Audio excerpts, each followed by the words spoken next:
Ngayon, pagalingin mo na si Kite kagaya ng ipinangako mo. Gon, itong si Kite, patay na siya.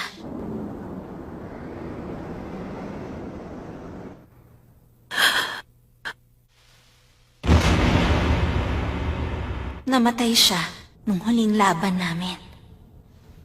Nung araw na yon, nandun ka. Pero kayang pigilan ng kapangyarihan ko ang tuluyang pagkabulok ng isang bangkay. Katawan na lang niyang narito. Wala na ang kaluluwa niya.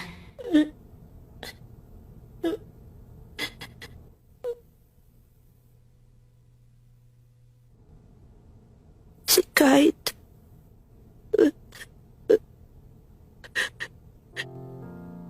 Kung sana hindi na lang ako sumama sa kanya.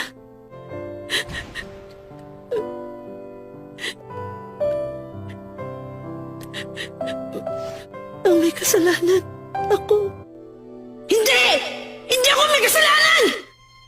Ako ang totoong pumatay kay Kite. Hindi! Buhay pa rin si Kite! Tulungan niyo kami. Meron pa pwede tumulong. Pinabalak bang tulungan ni Neferpito si Kite? Bakit pinagagaling ni Neferpito ang braso niya?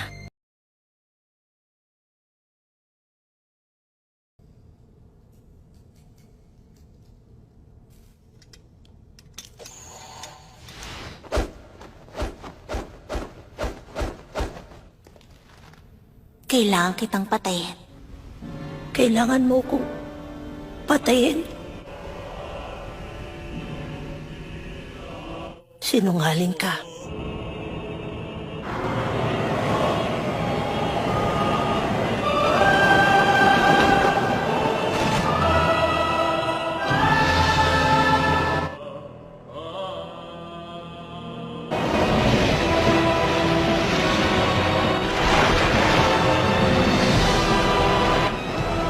Gagamitin ko na ang lahat. Tatapusin ko na ang buhay mo!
Narating agad ni Killua ang kinaroroonan ni Gon. Hindi nagtagal, nagulat siya sa kanyang nakita.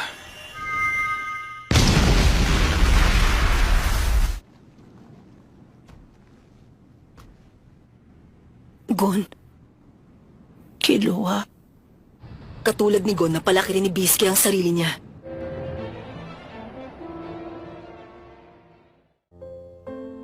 Gaano kabigat ang kapalit na binayaran niya?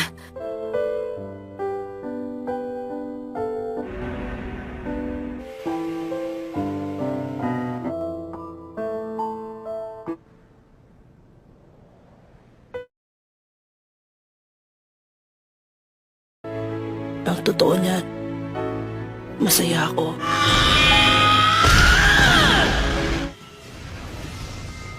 Huwag mong gawin yan!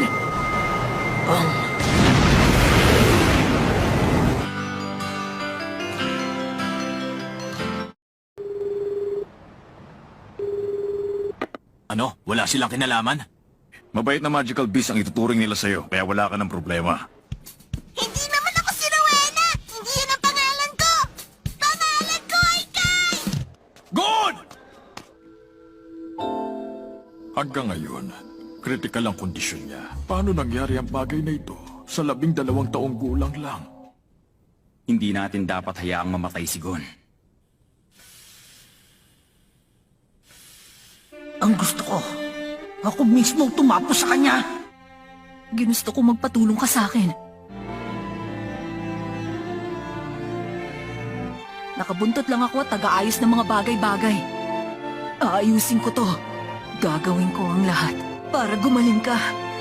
Nagtawag na kami ng medical specialist para kay Gon. Tawagin niyo lang ang mga doktor niyo. Ako ang magliligtas kay Gon.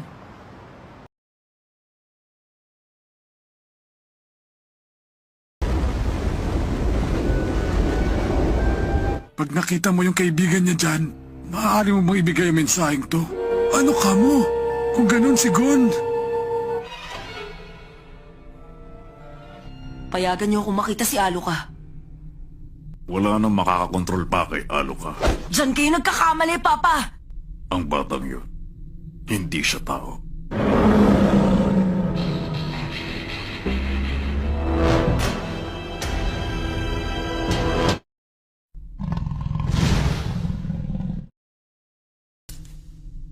Wala na makakatulong sa kanya, kundi si Aluka lang.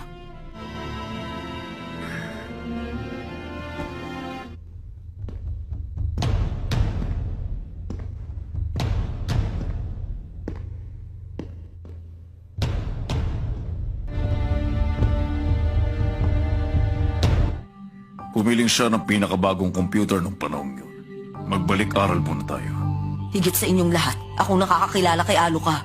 Napakahalaga para sa akin ang pangako natin sa isa't isa. Mitsuba! Kaga mo ko! Eto na! Mitsuba! Nangyayari yon pag natupad ang tatlo niyang kahilingan? Sa simula, hindi ko pa po yun naiintindihan. Pagkatapos to pa rin ng isang kahilingan, babalik sa dating mata niya. Kahit anong hilingin sa'yo ni Aluka, huwag mong pagbibigyan. Sige, Mitsuba! Shake hands mo ako! Oh! Pero bakit? Bakit nangyari yun? Gawin mo akong isang milyonaryo. Patawarin niyo po ako. Hindi ko napigilan ang sarili ko. Maaari po bang ako ang pipili ng butler niya? Akin na yung atay mo! Teka sandali, Master Aluka. Master! Pakiusap!